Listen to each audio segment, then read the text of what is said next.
So I was thinking about love. I was thinking about how difficult it is for us to find and to maintain the love that we all yearn for, and it kind of dawned on me that I think a big part of the problem is that we miss defining love.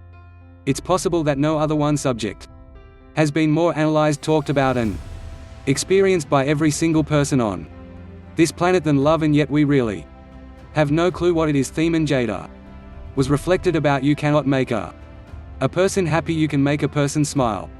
You can make a person feel good, you can make a person laugh, but whether or not a person is happy is deeply and totally and utterly out of your control. The thing that we call love, the thing that we're searching for and we're trying to create that we call love, is actually not love.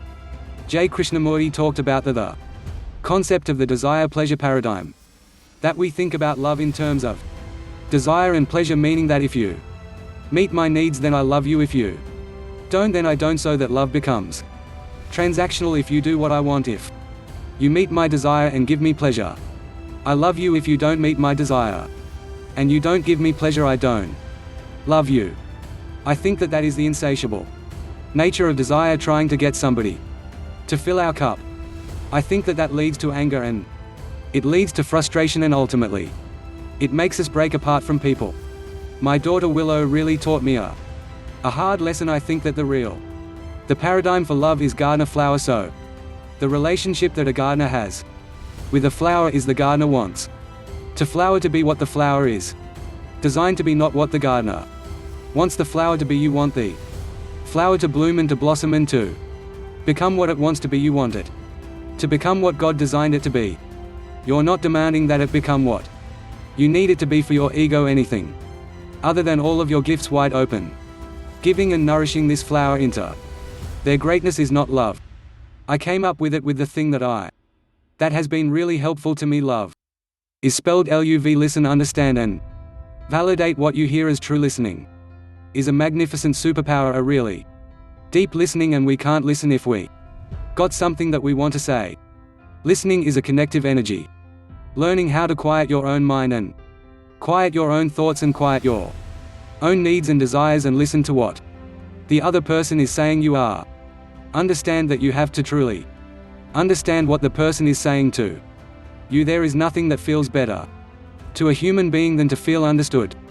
The mission is to thoroughly and completely understand what the person is saying, and what has been helpful for me is to repeat back what the person has said to you, and then the V is validate. The things that you recognize as true in what they say, validate them as true. Yes, I get it, I understand that, I see that. Got it. So the validation is a huge part of creating a loving environment with a person. LUV. Listen, understand, validate. At its core, thinking love is help. Everybody is having a hard time, so love is really devoted to their struggle. It's when you're committed to helping somebody with their life, helping them to suffer less, helping them to manage their minds and their emotions. I think love is a deep desire for our loved ones' growth and their blossoming and their all-around well-being. When you love somebody, you want them to feel good, you want them to be happy, and you want to see them succeed in life, and love really demands an in-depth understanding of their hopes and their dreams and their fears, their needs and trauma. I think love is giving and sharing our gifts for the purpose of nurturing, empowering them and helping them to create their greatest joys.